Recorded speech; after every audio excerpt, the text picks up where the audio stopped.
lost 3,800 people in the 30 years of the Troubles. There were approximately 40,000 people who suffered significant injury. If you took that across to the population of the United Kingdom as a whole, it would probably be the equivalent of about 125,000.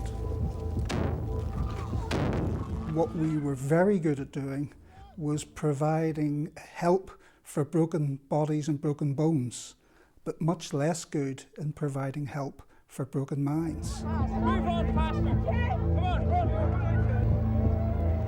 The sense in our society is a saying, whatever you say nothing. Once that silence began to be broken and the stories began to be told, the impact became much more visible. The conflict hit the areas of lowest socioeconomic groups the hardest, absolutely. And that's what you find in any conflict, is those who are most marginalised who pay the highest price. There was mistrust of statutory agencies and other government departments.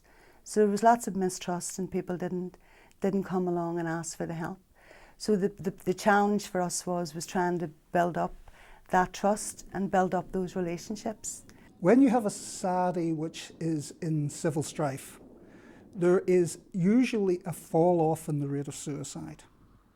When that strife ends, international research would suggest that there is a rise in the number, particularly of young men who take their lives. And we've had to develop an approach to managing this, which is again like the same approach we adopted with the Troubles, which is working very closely with communities.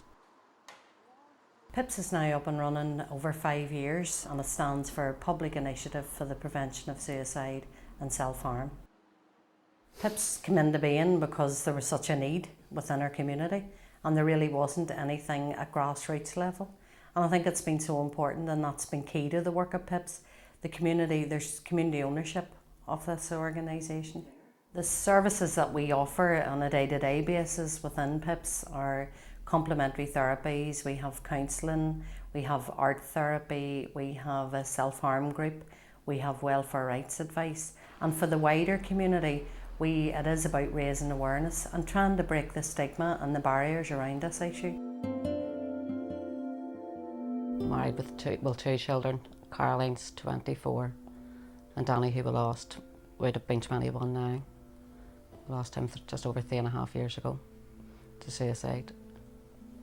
He had suffered depression a lot. He had been to and from the doctors. He was on a lot of medication. He was on at least 18 tablets a day. Nobody knew what he was going through, because there was no services for him as a child. There were undoubtedly deficiencies in our mental health services, and to be honest, although we have made very steady progress, there is still no room for complacency.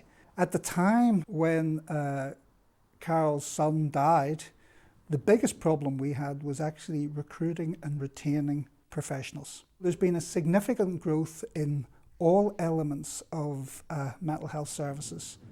Things have moved on, and there has been a lot of changes brought about. It's a long time coming, but you can see things moving on. For a whole week in September 2007, all the community workers, along with all the people who are employed by statutory agencies, we all went out together as a team for a whole week and knocked on 5,000 doors. And the message that was that we were saying to people, here we are, this is who we are, this is what we do in your community. We're here to help and support you. We've put considerable emphasis, almost on a philosophical basis, on trying to grow local services. We have put money into local counselling in communities. We've put money into peer mentors to support youngsters. In terms of our philosophy, it's about working with individuals, but it's also about working with communities, trying to develop some capacity and capability in those communities. There's something about the philosophy of how you work with local people to try and translate their difficulties into something that they're better able to understand.